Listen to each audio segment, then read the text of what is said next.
대한민국 외교 역사에 전례 없는 일이 벌어졌습니다.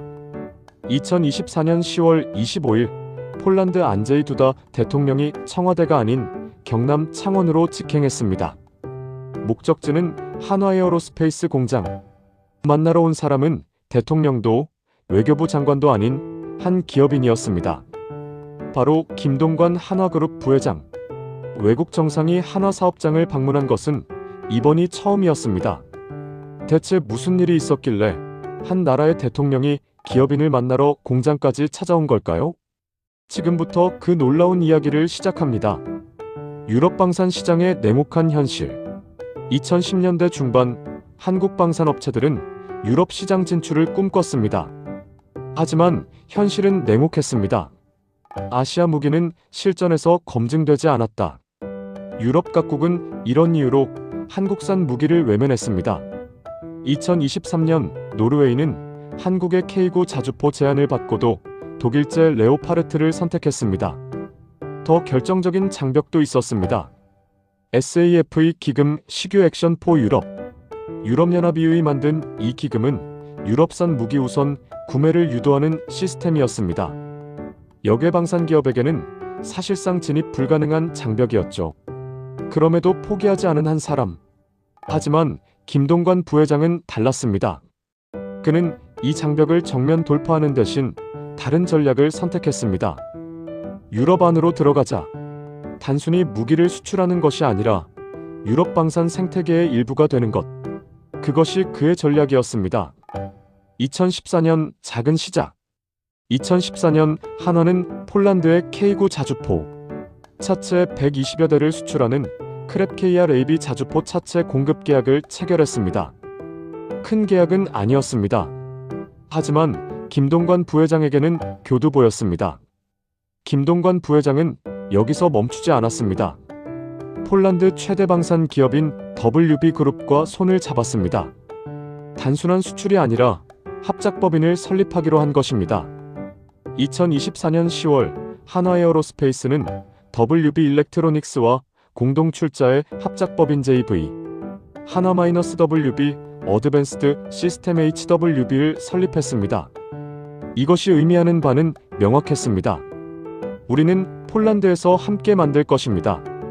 2014년부터 2022년까지 김동관 부회장은 8년간 유럽을 누볐습니다. 폴란드, 루마니아, 노르웨이 각국 국방장관과 방산 관계자들을 만나기 위해 문턱이 닳도록 찾아다녔습니다. 핵심 기술까지 이전하겠습니다. 그가 제시한 조건은 파격적이었습니다.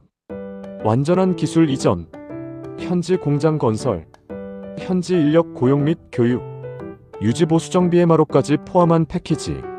단순히 무기를 파는 것이 아니라 함께 만들고 함께 성장하자는 것입니다. 유럽 방산 업체들은 놀랐습니다. 자국 핵심 기술을 이렇게까지 개방하는 기업은 처음이었으니까요.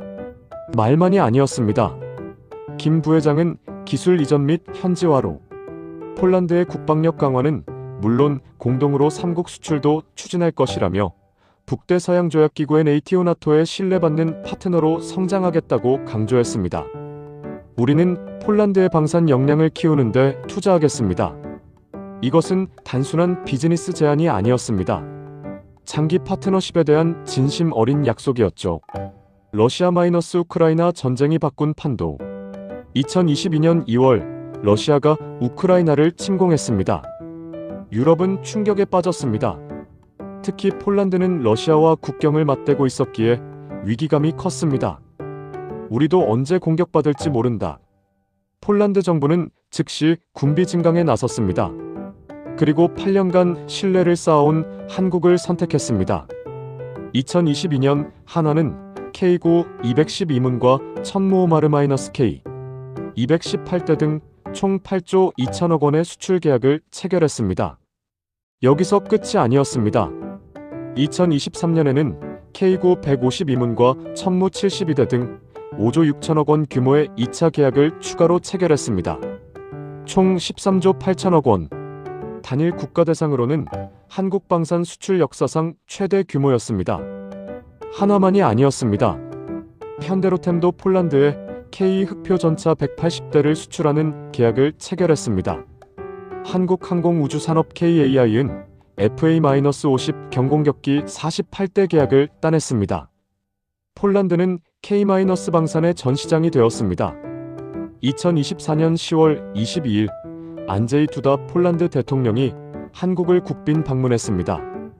방한 일정은 특별했습니다. 윤석열 대통령과의 정상회담은 10월 24일이었지만 10월 25일 두다 대통령은 경남 창원의 한화에어로스페이스 창원 3사업장과 현대로템을 방문했습니다. 외국 정상이 기업 공장을 국빈 방문 일정에 포함한 것은 이례적인 일이었습니다.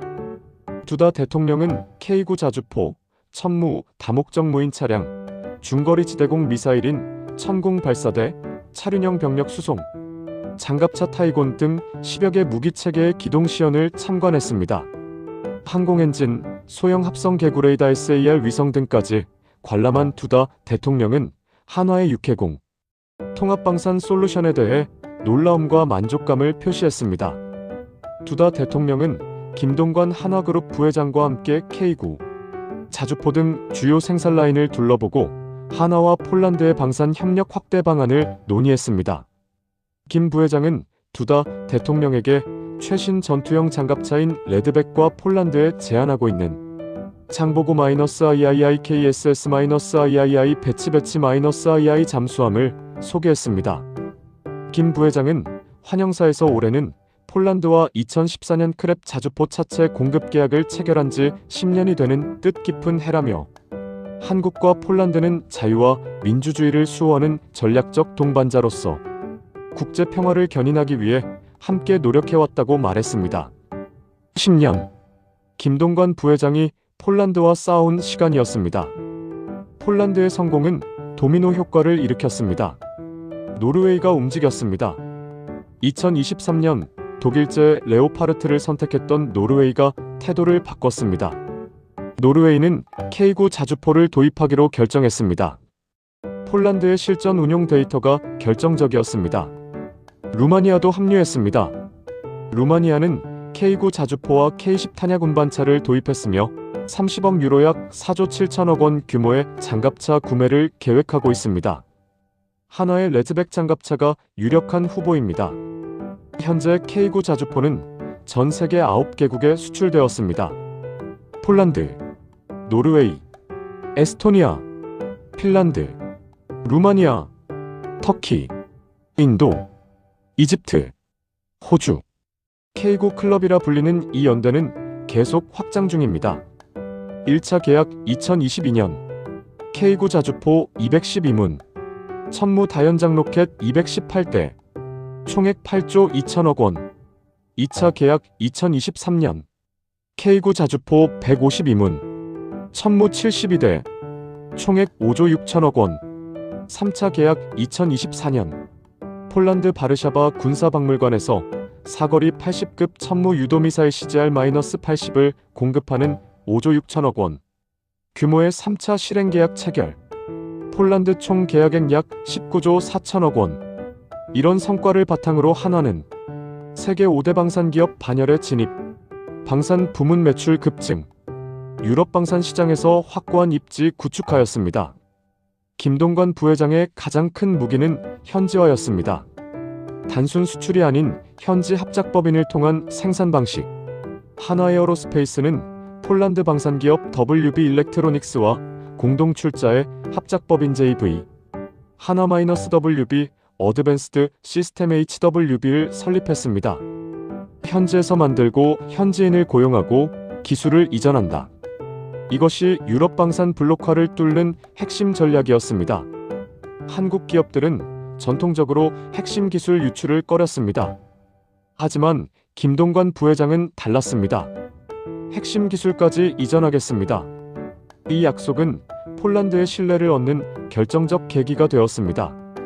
8년 2014년 첫 계약부터 2022년 대규모 수주까지 8년이 걸렸습니다. 단기 이익이 아니라 장기 파트너십을 목표로 한 인내의 시간이었습니다. 김동관 부회장은 직접 유럽을 누볐습니다. 폴란드, 루마니아, 노르웨이 등을 직접 방문하며 방산 세일즈에 나섰습니다. CEO가 직접 발로 뛴다. 이것이 유럽 방산 관계자들에게 깊은 인상을 남겼습니다.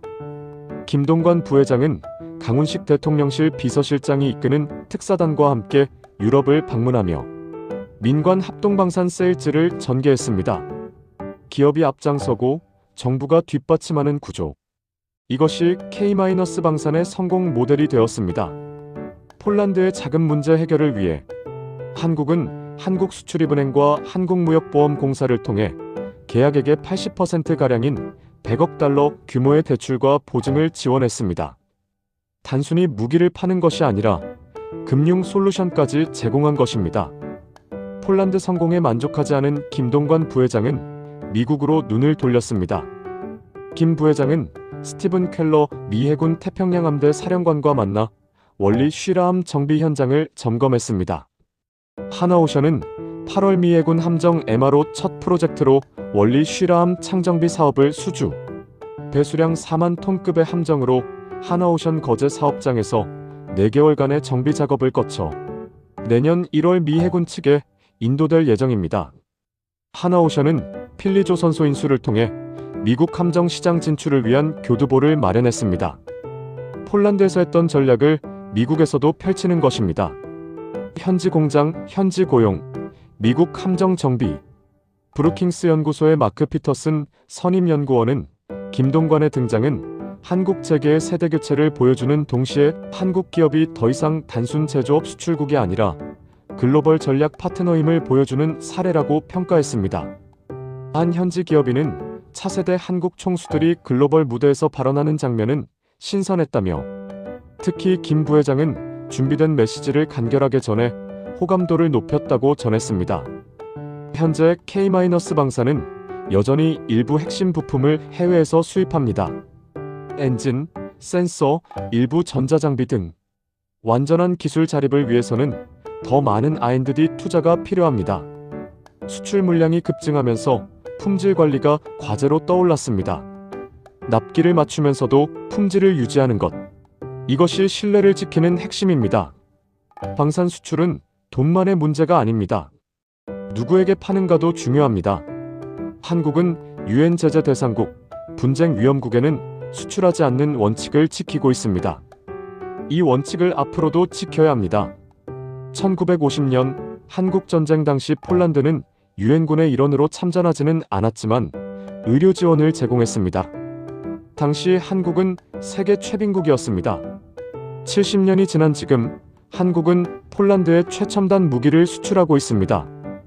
이것은 단순한 경제 성과가 아닙니다. 국력의 상징입니다. 세계가 주목하는 K-방산. 현재 K-방산은 세계 4위 방산 수출국, 2023년 기준 연간 수출액 200억 달러 돌파, 40여 개국과 방산 협력, 메이드 인 코리아가 품질과 신뢰의 상징이 된 것입니다. 2023년 노르웨이는 한국의 K9 제안을 거절했습니다. 아시아 무기는 실전 검증이 안 됐다.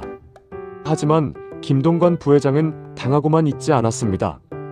폴란드와 손을 잡고 현지에 공장을 짓고 기술을 이전하고 8년간 유럽 국방장관들의 문턱을 닳도록 찾아다녔습니다. 핵심 기술까지 다 알려주겠다며 진심을 증명했습니다. 그 결과 2024년 10월 폴란드 대통령이 직접 창원 공장을 방문했습니다.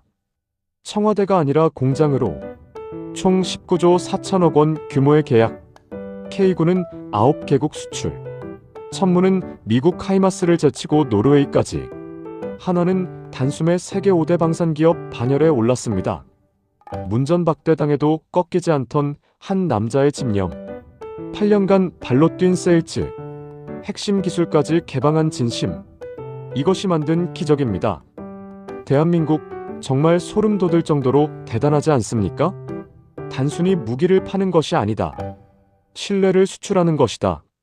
이 영상이 의미 있었다면 구독과 좋아요로 응원해주세요.